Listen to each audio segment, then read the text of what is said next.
Talaga namang sa demokrasya, ang taong bayan ang tunay na soberenya. Ang tunay na kapangyarihan nasa kamay ng taong bayan.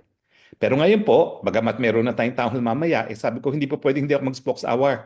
Dahil kagabi, nawindang ako kasama ng buong Pilipinas doon sa revelasyon ni Congressman Ungab na hindi lang linabag ng mga mambabatas ang ating saligang batas dahil pinakamalaking budget ngayon sa 2025 ay ang DPWH at hindi ang DepEd. Kung hindi, abay, fill in the blanks pala ang naging budget natin. Eh di ba, sinabi na nga ni VP Sara dati na dalawang tao lang talaga ang gumagawa ng budget ng Pilipinas, si Espeker at saka yung Zaldico. Pero ngayon, abay nakakabahala. Pirmadong bicameral committee report na may mga blanco na fill in the blanks na mga halaga ng budget ng iba't ibang mga opisina ng gobyerno. Saan ka nakakita? Well, una, sabi ko, baka naman ang hawak lang ni Congressman Ungab ay draft na yun yung draft na pag-uusapan ng BICAM, no? Pero nung nakita ko na pirmado, bakit pumayag na pumirma yung mga miyembro ng BICAM committee ng isang BICAM committee report kung saan isinapinal na ang pangtao ng budget for 2025 na mga blankong halaga. Fill in the blanks. Nawindang talaga ako dyan bilang isang mambabatas, unang-una, no?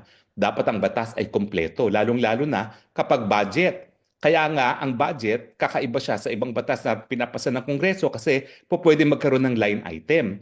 So, importante na lahat ng line item ng budget ay merong halaga para kung iba ibibito yan ng presidente. Eh bakit nakablanko yung bicameral committee report ng budget ng ilang mga opisina, no?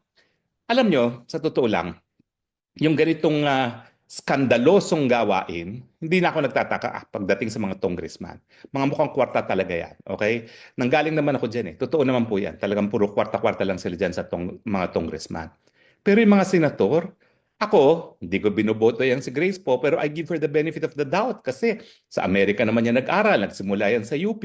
So akalain ko naman, gagawin niya ng tama ang trabaho niya bilang chairman ng Committee ng Finance na Appropriations Committee ng Kamara. At saka napakataas ang respeto ko dun sa kaibigan ko at kasama ko pa since high school pa kami na Senate President Chis Escudero. Pero pareho silang lumagda doon sa BICAM Committee Report ng BICAM nga ng budget na merong fill in the blanks. Bakit? Talagang ang puso ko nahulog sa sahig dahil parang wala na talaga tayong aasahan sa kahit anong mga politiko, kay congressman, kay senatong pagdating sa pera-pera. Talaga naman pag pera-pera, lumalabas ang tunay na kulay ng ating mga mambabatas. Pero talagang I feel very, very disappointed na at least yung mga taga-UP na gaya ni SP Escudero at saka si ay sandali lang naman nagstay yan sa UP, isang taon lang nagstay sa UP Manila yang si Grace po, tapos lumipat sa Amerika, no? Bakit naman nila gagawin yun? Bakit? Dahil nga doon sa mga kinita nila na halos na doble ang budget ng Senado at saka yung AKAP na tagto 200 million sila. Ang cheap naman nila kung yan lang ang kapayaran nila para sa isang maanumalyang budget. Bakit ganon? Kinakailangan sagutin ng mga congressman at senatong, lalong-lalo ng mga senatong, itong revelasyon ni Congressman Ungab. Alam nyo, kaya naman bihasa itong si Congressman Ungab sa budget. Una-una, 15 taon na yan na miyembro ng Kongreso. Okay?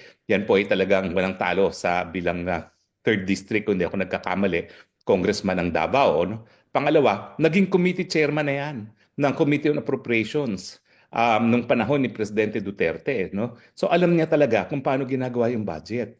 At alam niya na hindi dapat na unang-una na yung BICAM committee talagang babaguhin yung naripasong budget ng parehong kamara at saka ng Senado. At saka alam din natin na talagang ang starting point ng budget ay yung NEP na dapat rinirespeto ng administrasyon. Lahat naman sila administration na party members and yet sila pa mismo nagbago ng budget request ng presidente mismo. Ano yun? Parang uto-uto na lang ang presidente sa speaker at saka sa mga kongresista pagdating sa budget. Hindi po, no? At saka sigurado naman ako makakarating to sa Korte Suprema.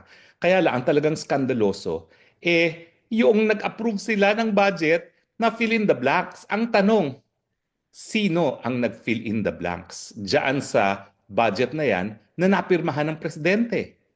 Ang isa pang tanong, talaga bang meron ng linagay na halaga dyan? Kasi hanggang ngayon, wala pang printed na budget. Yan yung reklamo ni Congressman Ungab. Baka kaya wala pang printed na budget, babaguhin nila last minute. Pwede ba yun? Nagpapasa ng pangtao ng 2025 budget na hindi natin alam kung ano talaga nakalagay sa 2025 budget. Imposible yan. At sabi nga ni Kong Ungab, dun sa katagal-tagal na niyang membro ng Congress, ngayon lang nangyari na abay, ang tagal-tagal nang napirmahan ng budget at 30 pa ng Disyembre hanggang ngayon, wala pang printed copy ng General Appropriation Law. Pwede ba yan? Dapat nga yan pinapublish sa official gazette, no? So nakapagtataka talaga. Ano bang mga krimen ang ginawa nila? Nako, falsification of public document, no? Sigurado po yan, no? Pero sa akin, ang minimum na dapat mangyari, lalong-lalo na doon sa mga senatong na meron pang natitirang 3 taon na termino, dapat sila ay maparusahan ng Ethics Committee dahil yan ay malaking kapabayaan sa kanilang katungkulan, sa kanilang sinumpaang katungkulan na susundin ang itataguyod ang saligang batas at mga batas ng bayan sa paggawa ng kanilang mga katungkulan bilang senador. Kasama yan na masiguro naman na no taxation without representation. Kinakailangan yung paggastos ng kaban ng bayan ay sang-ayon sa mga sinabi ng ating mga representante at senator sa ating kongreso. Pero kung iiwan mong blank yung budget para sa 2025, sinong inaasahan mong magbabantay doon sa kaban ng bayan? Parang nabaliwala yung no taxation without representation dahil inabdicate, binaliwala ng ating mga babatas yung katungkulan nila na sila talaga magbabantay ng pondo ng bayan. Kaya ako talagang na-shock dun sa revelasyon ni Congressman Ungab kasi talagang completely isinuko nila yung kanilang katungkulan na dapat bantayan ang paggasta ng kaba ng taong bayan nung sila'y pumayag sa isang BICAM report ng BICAM ng budget na merong mga blanco. So ulitin ko, sino ngayon ang naglagay ng mga amount dyan sa blankong yan? Siguro ang nangyari doon, sige, lagyan na lang natin ng blanco yan. Ha? Basta yung pagtaas ng budget namin, walang baguhan yan. At saka yung pagtaas yung akap. At saka siyempre, yung pagtaas ng budget ng DPWH, yung ating mga proyekto dyan. Ha? Kasi nga po, ang balita ko, kung ang congressman ay average 1.5 billion kada isa ang nakukuha nilang mga budget para sa kanilang infrastruktura sa distrito, ang mga senatong mas malaki, hindi bababa sa 5 billion.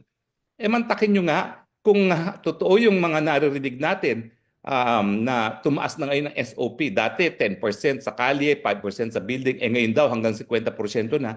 Mantakin mo kada senador, kada taon, kikita ng magkano ang 50% ng 5 billion. 2.5.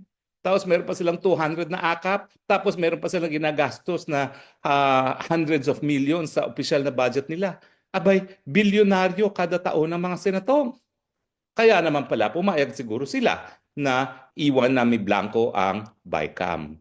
Pero dapat mga Pilipino, yan, yung mga nangyari sa budget na mas mataas ang DPWH, na tinanggal ang budget sa PhilHealth, na tinanggal ang pensyon ng sundalo, na tinanggal ang budget para sa modernization, tinanggalan ang scholarship natin, iyan talaga namang dapat magalit tayo.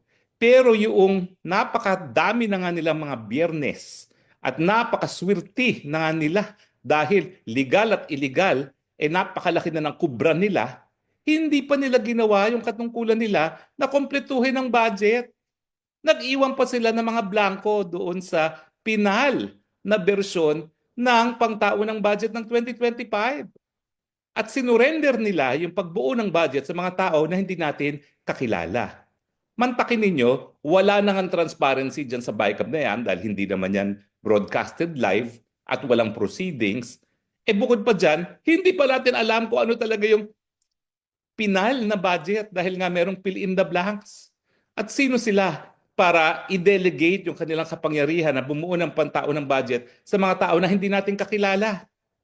Ano ba yan? Talaga bang pinaubayan na lang yan kay Speaker at kay Zaldico dahil sila talaga ay mga representante o kamag-anak ng presidente? Binigay na ba natin sa Malacanang yung pinal na budget? Well, kung ganun ang nangyari, palpak pa rin.